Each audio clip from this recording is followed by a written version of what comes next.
નમસ્કાર, હું છું પ્રિયા અને તમે જોઈ રહ્યા છો જનતા કી જાણકારી ન્યૂઝ। નજર કરીએ આજના સમાચાર ઉપર। રાજકોટ જિલ્લાના ઉપલેટામાં દશાપંથી વાડી ખાતે ગુજરાત કિસાન સભાનો 2 દિવસીય વર્કશોપ ઉપલેટા ખાતે રાખવામાં આવેલ। ગુજરાતમાં કપાસ પકવતા ખેડૂતોને MSP 1600 રૂપિયાથી નીચા ભાવો મળે છે। મનરેગામાં 100 દિવસની રોજગારીને બદલે માત્ર 47 દિવસ કામ આપવામાં આવે છે। ખેત મજૂરોને લઘુત્તમ વેતનથી પણ 204 રૂપિયા મજૂરી ઓછી મળે છે।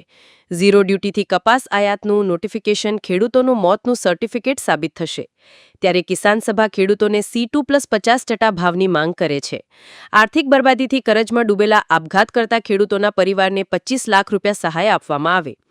કિસાન સભાની રાજ્ય સમિતિની મીટિંગમાં ઉપસ્થિત આગેવાનોની હાજરીમાં નિર્ણયો કરતા ગ્રામ્ય વિસ્તારોમાં તારીખ 21 થી 23 સપ્ટેમ્બરના રોજ ગ્રામ્ય ખેડૂતોને વડાપ્રધાનને આપવાની ચિઠ્ઠીમાં સહી ઝુંબેશ કરીને કેન્દ્ર સરકારના ઝીરો ટેક્સથી આયાત થતા કપાસના નિર્ણયને પાછો ખેંચવા માંગ થશે। ગુજરાત સરકાર ગ્રામીણ ગેરંટી રોજગાર યોજનાને અમલીકરણમાં સંપૂર્ણ નિષ્ફળ રહી છે। કિસાન સભાના રાષ્ટ્રીય મહામંત્રી વિજુ કૃષ્ણને ટકોર કે ગુજરાત પશુપાલકોની ભૂમિ છે। પશુપાલકોના દૂધ ઉપર કેન્દ્ર સરકારે અગાઉ GST નાખી સરકારને માનસિકતા દેશના ખેડૂતોએ જોઈ લીધી। 11 વર્ષની નરેન્દ્ર મોદી નેતૃત્વની સરકારે કોર્પોરેટ કંપનીઓનો 30% ટેક્સ ઘટાડી 22% કરી દીધેલ છે। બેંકો પાસે માંડવાડ કરાવ્યા છે। ગુજરાતનું મોડેલ એ કોર્પોરેટના નફાઓ માટેનું મોડેલ બની ગયેલ છે। ભોગ ખેડૂતો ખેતમજદૂરો અને કામદારો બની રહ્યા છે। કિસાન સભા મજબૂતીથી માંગ કરે છે કે ઝીરો ડ્યુટીથી વિદેશી અમેરિકન કપાસ, ઘઉં, મકાઈ, સોયાબીન જેવી ખેત પેદાશો, દૂધ પ્રોડક્ટ લાવવાનો નિર્ણય પાછો ખેંચે અને અમેરિકન પ્રેસિડેન્ટ ડોનાલ્ડ ટ્રમ્પની અસરોમાંથી બહાર આવે। દીપુલ ધામેચા, ઉપલેટા। મારું નામ ડાયાભાઈ ગજેરા, ગુજરાત કિસાન સભાનો પ્રમુખ છું। ઉપલેટા ખાતે ગુજરાત કિસાન સભાનો તારીખ 6 અને 7 પ્રશિક્ષણ શિબિર યોજાઈ ગયો। ખાસ કરીને કિસાન સભાને આ રાજ્યમાં મજબૂત કરવા માટે જે કાંઈ બાબતો છે સંગઠન અંગેની, એ બાબતોની બહુ વિસ્તૃત ચર્ચાઓ થઈ।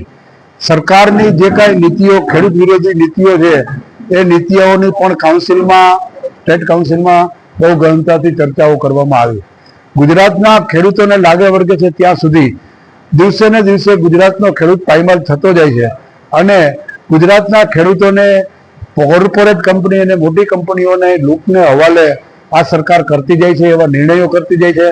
ત્યારે ગુજરાતના ખેડૂતોની એક સંગઠિત ભૂમિકા બને, આવનારા દિવસોમાં સંયુક્ત કિસાન મોરચાની ભૂમિકાઓ પણ અમે કરવાના છીએ અને એ અંગેની મિટિંગો કરી અને આ સરકારના ખેડૂત વિરોધી જે કાંઈ નિર્ણયો છે એ નિર્ણયોમાં MSP C2+ લેવા માટે, એ સિવાય સ્માર્ટ મીટર યોજના છે પાછી હટાવવા માટે, ખેડૂતોના કર્જા નાબૂદી કરવા માટે અને ખેડૂતોને જે પેન્શન મળવું જોઈએ, એવા મહત્વના મુદ્દાઓ પર આવનારા સમયમાં અમે આંદોલન અને ઝુંબેશની ભૂમિકાઓ કરવાના છીએ।